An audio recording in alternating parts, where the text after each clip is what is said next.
Horror Deconstruction.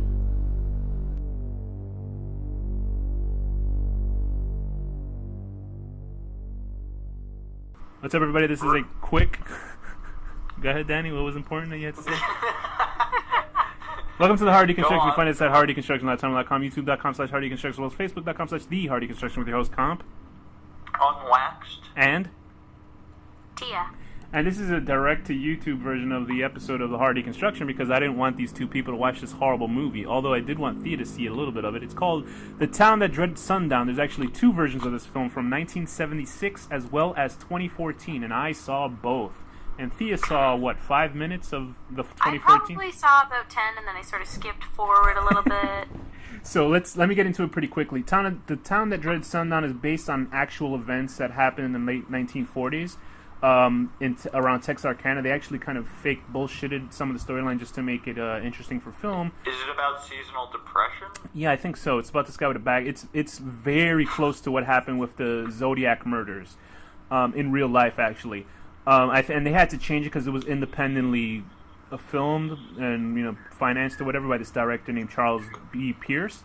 And it's about this guy. It's a Texas Ranger hunts for a hooded serial killer terrorizing the residents of a small town set in 1946. Yeah, 1946, Arkansas.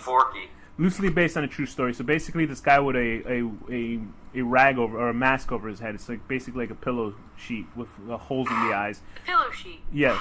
Did I say that wrong? Is that what he really wore? That's what we call it in the U.S.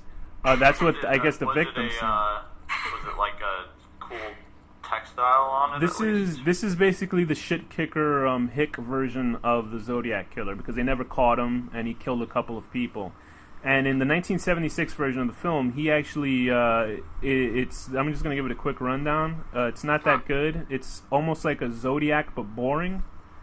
And they put goofy 70s music, and it's all around the place with concept-wise, and it's not funny. It's trying to be funny. Like, you're watching a film about a guy killing people, and then they'll have really humorous moments where a guy can't drive a car straight. It's that bad. It's really bad. It's not that good. I liked that she was a struggling writer. That's the new one, I think. I'm talking about the 76 version. Now, calling into 2014, the whole so both of them are bad. The first one is probably okay if you want to deal with it, but this second one, the new one in So it's probably bad. I feel bad because the only reason why I saw the 2014 version is because it's directed by Alfonso Gomez Rejon, and he did episodes of American Horror Story. He did what was that girl who was stuck in the attic? He had to run away from the Nazis. What was her name? Anne Frank. He did the episode Anne Frank's Diary, where they had all this crazy. He did a lot of the. Convinced she's Anne Frank. Yeah, he did a lot of really interesting visual stuff with American Horror Story, like cameras, long takes, different kind of weird stuff, and it literally when I saw it, I was like, whoa, holy shit! I got to see if this guy's made any movies. I'm that kind of impressed by it. So then when I heard he made this, I was like, okay, I got to check this out. So in this new version, in 2014, it's set 65 years after a masked serial killer terrorized a small town of Texarkana. The so-called moonlight murderers begin again. Is it a copycat or something even more sinister? A lonely high school girl with dark secrets of her own may be the key to catching him. It's written by Roberto Aguirre Sarcasa. So they have two spics mess this movie up. I like the way that you pronounce it. It's real authentic. Thank you. I try. But Thea, from what you've gleaned from the first 10 minutes of this film, was it the work of a great director, or was it something else? It wasn't. I don't know. There was nothing directing-wise that was very impressive. And there wasn't much style to it. Yeah, I think that. What part did you actually get up to? I got it up to just after her boyfriend gets killed, and then I sort of skipped ahead and saw a part of the scene where she's talking to some psychologist. Yeah, this is a sort of a sequel / Having not remake. seen the movie, I'm going to say that was my favorite scene. So this film, the sequel sounds pretty great, right? This is sort of a sequel that uses the first film as a launching point. So the first film exists in this film as an old movie. So it's that kind of reimagining, reworking. And it literally is. It has one of the worst chase scenes I've ever seen. When the boyfriend gets killed at the beginning, the killer chases her, and it's just the worst chase scene I've ever seen. I know this is embarrassing that you guys didn't watch this. Yeah, it's like intercut with the old movie, right? Yeah, it's really bad. A lot of that happened. The other thing that happened, like a lot of that happens, the person will get killed in a certain way, and they'll show sequences from the old movie to kind of remind you about that. And it only reminded me of the one of the worst movies I ever saw, which was House of the Dead, where they actually showed clips from a video game while people got killed.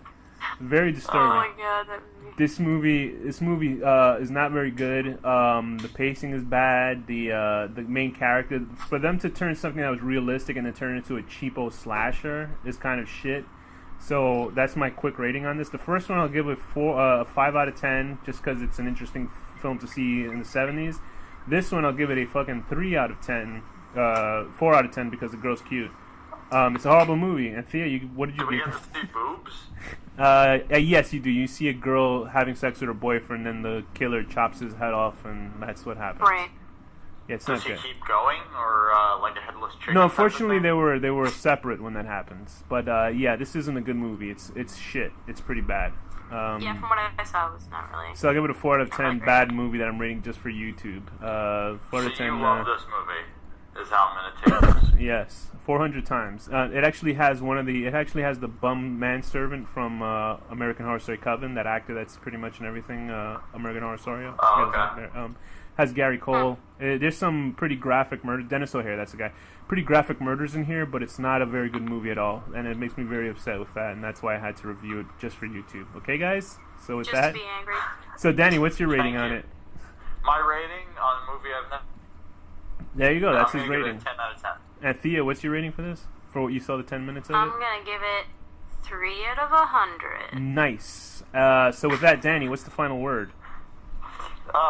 Toilet paper roll that doesn't have too much toilet paper left on it.